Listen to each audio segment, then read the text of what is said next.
ಮೈಸೂರಿನಲ್ಲಿ ಮುಖ್ಯಮಂತ್ರಿ ಸಿದ್ದರಾಮಯ್ಯ ಅವರ ಬೆನ್ನಿಗೆ ನಿಂತ ವರುಣ ಕ್ಷೇತ್ರದ ಕಾಂಗ್ರೆಸ್ ಮುಖಂಡರು. ಮೈಸೂರಿನ ಗನ್ಹೌಸ್ ವೃತ್ತದ ಬಳಿ ಇರುವ ಬಸವಣ್ಣನವರ ಪ್ರತಿಮೆ ಮುಂಭಾಗ ಜಮಾಯಿಸಿದ ವರುಣ ಕ್ಷೇತ್ರದ ಕಾಂಗ್ರೆಸ್ ಮುಖಂಡರುಗಳು ಮುಖ್ಯಮಂತ್ರಿ ಸಿದ್ದರಾಮಯ್ಯ ಅವರ ಬೆನ್ನಿಗೆ ನಿಂತಿದ್ದಾರೆ. ಯಾವುದೇ ಕಾರಣಕ್ಕೂ ಮುಖ್ಯಮಂತ್ರಿ ಸಿದ್ದರಾಮಯ್ಯ ಅವರನ್ನು ಸಿಎಂ ಸ್ಥಾನದಿಂದ ಕೆಳಗಿಳಿಸಲು ಸಾಧ್ಯವಿಲ್ಲ. ಇನ್ನು ರಾಜಕೀಯವಾಗಿ ಸಿದ್ದರಾಮಯ್ಯ ಅವರನ್ನು ಮುಗಿಸಲು ಯತ್ನಿಸುತ್ತಿರುವ ಮೈತ್ರಿ ಪಕ್ಷಗಳಾದ ಬಿಜೆಪಿ, ಜೆಡಿಎಸ್ ಅವರ ಪಾದಯಾತ್ರೆ ಅವರವರ ಪ್ರತಿಷ್ಠೆಯಾಗಿದೆ ಅಷ್ಟೇ. ಇದರಿಂದ ಮುಖ್ಯಮಂತ್ರಿ ಸಿದ್ದರಾಮಯ್ಯ ಅವರಿಗೆ ಯಾವುದೇ ರೀತಿಯ ತೊಂದರೆಯಾಗುವುದಿಲ್ಲ ಎಂದು ಮೈತ್ರಿ ಪಕ್ಷಗಳ ಪಾದಯಾತ್ರೆ ವಿರುದ್ಧ ವಾಗ್ದಾಳಿ ನಡೆಸಿದರು. ಇದೇ ವೇಳೆ ಮಾಧ್ಯಮಗಳ ಜೊತೆ ಮಾತನಾಡಿದ್ದ ಜಿಲ್ಲಾ ಕಾಂಗ್ರೆಸ್ ಕಾರ್ಯದರ್ಶಿ ರಾಜು ಕುರಿಹುಂಡಿ ಅವರು, ಬಿಜೆಪಿಯ ಕೆಲ ಹಿರಿಯ ಮುಖಂಡರುಗಳೇ ಮುಖ್ಯಮಂತ್ರಿ ಸಿದ್ದರಾಮಯ್ಯ ಅವರ ಪರವಾಗಿ ನಿಂತಿದ್ದಾರೆ. ಉದಾಹರಣೆಗೆ ಯತ್ನಾಳ್ ಅವರು ಬಿಜೆಪಿಯ ರಾಜ್ಯಾಧ್ಯಕ್ಷ ಬಿವೈ ವಿಜಯೇಂದ್ರ ಅವರೇ ಭ್ರಷ್ಟ ಎಂದು ತಮ್ಮ ಸ್ವಪಕ್ಷದವರ ವಿರುದ್ಧವೇ ಗುಡುಗಿದ್ದಾರೆ. ಇನ್ನು ಜೆಡಿಎಸ್ ವಿಚಾರಕ್ಕೆ ಬಂದರೆ ಪಾದಯಾತ್ರೆ ಎಂಬ ಹೆಸರಿನಲ್ಲಿ ಜೆಡಿಎಸ್ ಬಿಜೆಪಿಯನ್ನು ತುಳಿಯಲು ಮುಂದಾಗಿದೆ. ತಾ ಮುಂದು ನಾ ಮುಂದು ಎಂದು ಬಿಜೆಪಿ ಜೆಡಿಎಸ್ ಕಾರ್ಯಕರ್ತರುಗಳು ತಮ್ಮಲ್ಲೇ ಅಸಮಾಧಾನವನ್ನು ವ್ಯಕ್ತಪಡಿಸಿದ್ದಾರೆ. ಇನ್ನು ಈ ಪಾದಯಾತ್ರೆಗೆ ಜನ ಆಗಸ್ಟ್ 9ರಂದು ತಕ್ಕ ಪಾಠ ಕಲಿಸುತ್ತಾರೆ ಎಂದು ಮಾತನಾಡಿದರು.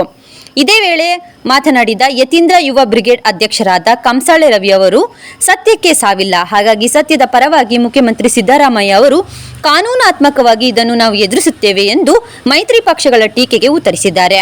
ಇನ್ನು ಬಡವರ, ದೀನದಲಿತರ, ಶೋಷಿತ ವರ್ಗದ ಕಟ್ಟಕಡೆಯ ವ್ಯಕ್ತಿಗೆ ಪ್ರಾಮಾಣಿಕವಾಗಿ ನಿಷ್ಠೆಯಿಂದ ದುಡಿಯುತ್ತಿರುವ ಮುಖ್ಯಮಂತ್ರಿ ಸಿದ್ದರಾಮಯ್ಯ ಅವರನ್ನು ಕರುನಾಡಿನ ಜನತೆಯೇ ಬಿಟ್ಟುಕೊಡಲ್ಲ. ಇನ್ನು ಇವರ ಪಾದಯಾತ್ರೆಯಿಂದ ಮುಖ್ಯಮಂತ್ರಿ ಸಿದ್ದರಾಮಯ್ಯ ಅವರು ತಮ್ಮ ಸ್ಥಾನವನ್ನು ಕಳೆದುಕೊಳ್ಳುತ್ತಾರೆ ಎಂಬ ಭ್ರಮೆಯಲ್ಲಿದ್ದಾರೆ.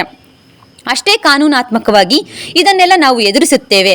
ಮುಖ್ಯಮಂತ್ರಿ ಸಿದ್ದರಾಮಯ್ಯ ಅವರು ಅಹಿಂದ ನಾಯಕರು, ಅವರನ್ನು ಯಾರು ಏನು ಮಾಡಲು ಸಾಧ್ಯವಿಲ್ಲ ಎಂದು ಮೈತ್ರಿ ಪಕ್ಷಗಳ ಪಾದಯಾತ್ರೆ ವಿರುದ್ಧ ಇನ್ನೂ ಹಲವು ಮುಖಂಡರು ವಾಗ್ದಾಳಿ ನಡೆಸಿದರು.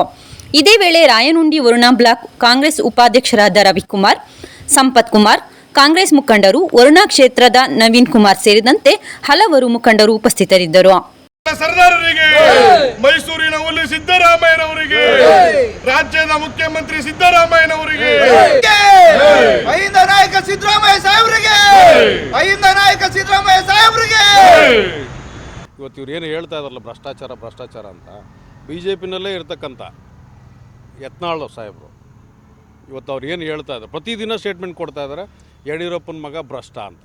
ಅವ್ರದ್ದೇ ಪಕ್ಷದ ಒಬ್ಬ ಶಾಸಕರು ಮತ್ತು ಮಾಜಿ MP ಗಳು ಕೂಡ ಅವರು. ಈಗ ಅವ್ರ ಪಕ್ಷದಲ್ಲೇ ಇವ್ರನ್ನ ಒಪ್ಕೊಳ್ಳೋಕೆ ತಯಾರಿಲ್ಲ. ಇವರು ರಾಜ್ಯಕ್ಕೆ ಏನು ಸಂದೇಶ ಕೊಟ್ಟಿದ್ದಾರೆ, ಇದು ಒಂದು.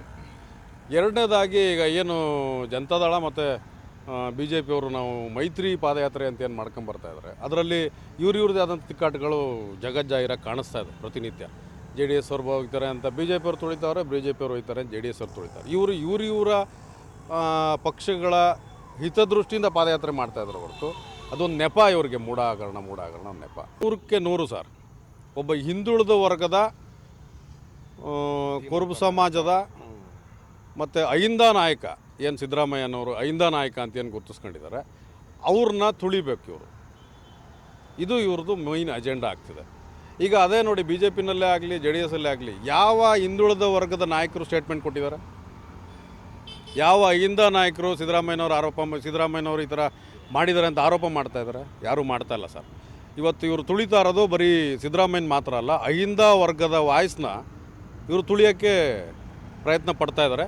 ಅದು ಅವ್ರ ಭ್ರಮೆ ಅಂತ ನಾನು ಹೇಳ್ತೀನಿ. ಜೊತೆಗೆ ಸರ್, ಬಸವಣ್ಣನ ನಾಡು, ಈ ಬಸವಣ್ಣವರ ಒಂದು ನಾಯಕತ್ವ, ಅವರ ಗುಣಗಳನ್ನು ಅನುಸರಿಸಿಕೊಂಡು ಸನ್ಮಾನ್ಯ ಶ್ರೀ ಸಿದ್ದರಾಮಯ್ಯ ಸಾಹೇಬರು ಪ್ರತಿ ಹೆಜ್ಜೆಗೂ ಎಲ್ಲ ವರ್ಗದವ್ರಿಗೂ ಏನೂ ತೊಂದರೆ ಆಗದಿದ್ದಂಗೆ ಇವತ್ತು ಗಂಟ ಮಾಡ್ಕೊಬಂದಿದ್ದಾರೆ. ಈಗೇನು ಇವರು ಮೂಢಾಗರಣ ಇಟ್ಕೊಂಡು ಈ ಪಾಪಿಗಳು ಪಾದಯಾತ್ರೆ ಮಾಡ್ತಾಯಿದ್ದಾರಲ್ಲ, ಆ ಶವಯಾತ್ರೆ ಈಗ ಮಂಡ್ಯಕ್ಕೆ ಬಂದಿದೆ. ಹಾಗಾಗಿ ನಾವು ಈಗೊಂದು ಅವ್ರಿಗೆ ಕರೆ ಕೊಡ್ತಾಯಿದ್ದೀವಿ.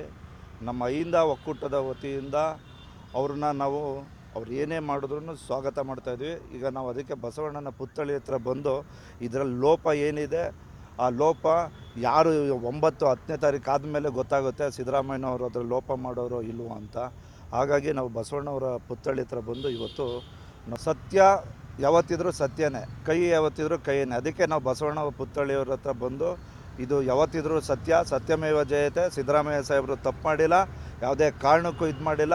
ಈ ಪಾಪಿಗಳು ಬರ್ತಾ ಇದ್ದಾರಲ್ಲ, ಈ ಪಾಪಿಗಳು ಜೈಲಲ್ಲಿರ್ತಕ್ಕಂಥ ಪ್ರಜ್ವಲ್ ರೇವಣ್ಣನೂ ಬಂದರೆ ಇನ್ನೂ ಉತ್ತಮವಾಗಿರುತ್ತೆ ಅಂತ ಈ ನಾವು ನಿಮ್ಮ ವಾಹಿನಿ ಮುಖ್ಯನ ನಾವು ಕೇಳ್ಕೊತಾ ಇದ್ವಿ. ಅವ್ರಿಗೆ ಸಿದ್ದರಾಮಯ್ಯ ಸಾಹೇಬ್ರದ್ದು ಏನೋ ಒಂದು ಟಾರ್ಗೆಟ್ ಮಾಡಿಬಿಟ್ಟವ್ರು, ಏನಾದ್ರು ಮಾಡಿ ಅವ್ರಿಗೆ ಇಳಿಸ್ಬೇಕು ಅನ್ನೋ ಲೆಕ್ಕಾಚಾರ ಇದೆ. ಆದರೆ ಅವ್ರು ಏನೇ ಲೆಕ್ಕಾಚಾರ ಹಾಕಿದ್ರೂ ಉಳಿಯಲ್ಲ, ಅದು ಸತ್ಯ ಯಾವತ್ತಿದ್ರೂ ಸಿದ್ದರಾಮಯ್ಯನ ಪರನೇ ಇರುತ್ತೆ.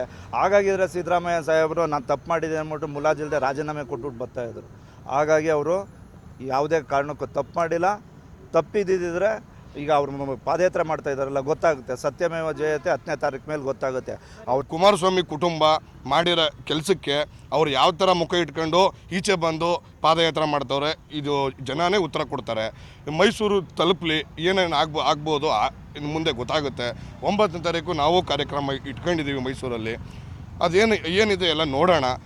ಅವರು ಮಾಡ್ತಾ ಇದ್ದಾರೆ, ಮಾಡಲಿ. ಅದು ಅಹಿಂದ ಜನ, ಹಿಂದುಳಿದವರು ಏನಿದ್ದಾರೆ, ಬಡವರು, ಶೋಷಿತರು, ಇವ್ರ ನಾಯಕ ಸಿದ್ದರಾಮಯ್ಯನವರು. ಇವ್ರು ಇಳಿಸ್ಲೇಬೇಕು ಹೊರತು ಇವ್ರನ್ನ ಮುಖ್ಯಮಂತ್ರಿ ಮಾಡಿರೋರೇ ಅಹಿಂದ ಜನ, ಹಿಂದುಳಿದವರು, ಬಡವರು, ರೈತರು, ಹೋರಾಟಗಾರರು, ಕನ್ನಡ ಪರ ಹೋರಾಟಗಾರರು, ಅಲ್ಪಸಂಖ್ಯಾತರು. ಇವರು ಮತ ಕೊಟ್ಟು 136 ಜನ ಕರ್ನಾಟಕ ರಾಜ್ಯದಲ್ಲಿ ಕಾಂಗ್ರೆಸ್ ಪರ ಮತ ಕೊಟ್ಟು ಗೆಲ್ಲಿಸಿ ಸಿದ್ದರಾಮಯ್ಯನವ್ರನ್ನ ಮುಖ್ಯಮಂತ್ರಿ ಮಾಡಿರೋದು. ಈ ಬಿ ಜೆ ಪಿಯವ್ರಂಗೆ ಇನ್ನೊಂದು ಕುದುರೆ ವ್ಯಾಪಾರ, ಒಂಟೆ ವ್ಯಾಪಾರ, ಇನ್ನೊಂದು ಯಾವುದೋ ನಾಯಿ ಬಾಲದ ವ್ಯಾಪಾರ, ಈ ಥರ ಮಾಡ್ಕೊಂಡು MLA ಕಟ್ಕೊಂಡು ಸರ್ಕಾರ ರಚನೆ ಮಾಡಿಲ್ಲ. ಬಿ ಜೆ ಪಿಯವರು ಯಾವ ಕಾಲದಲ್ಲಿ ರಚನೆ ಮಾಡಿರೋದು ನೋಡಿದ್ದೀರ ನೀವು? ಈ ಥರ 136 ಜನ ಗೆದ್ದು ಇವ್ರ ಕೈಲಿ ತಾಕತ್ತಿಲ್ಲ. ಈಗ ಕೆಲಸ ಇಲ್ಲದೇ ಬೆಂಗಳೂರು ಟು ಮೈಸೂರು ಪಾದಯಾತ್ರೆ ಮಾಡ್ತಾಯಿದ್ದಾರೆ. ಅವರು ಕುಟುಂಬಗಳ ಬಗ್ಗೆನೇ ಅವರು ಚರ್ಚೆ ಮಾಡ್ಕೊಂಡು ಹೋದಾಗ ಅವ್ರ ಮನೇಲಿ ಇರಬೇಕಾಯ್ತದೆ. ಇದೇ ಸಿದ್ದರಾಮಯ್ಯನವ್ರ ಕುಟುಂಬದಲ್ಲಿ ಈ ಥರ ಏನಾರು ಆಗಿದ್ರೆ ಸಿದ್ದರಾಮಯ್ಯನವರು ರಾಜೀನಾಮೆ ಕೊಟ್ಬಿಟ್ಟು ಮನೇಲಿ ಇರ್ತಾಯಿದ್ರು.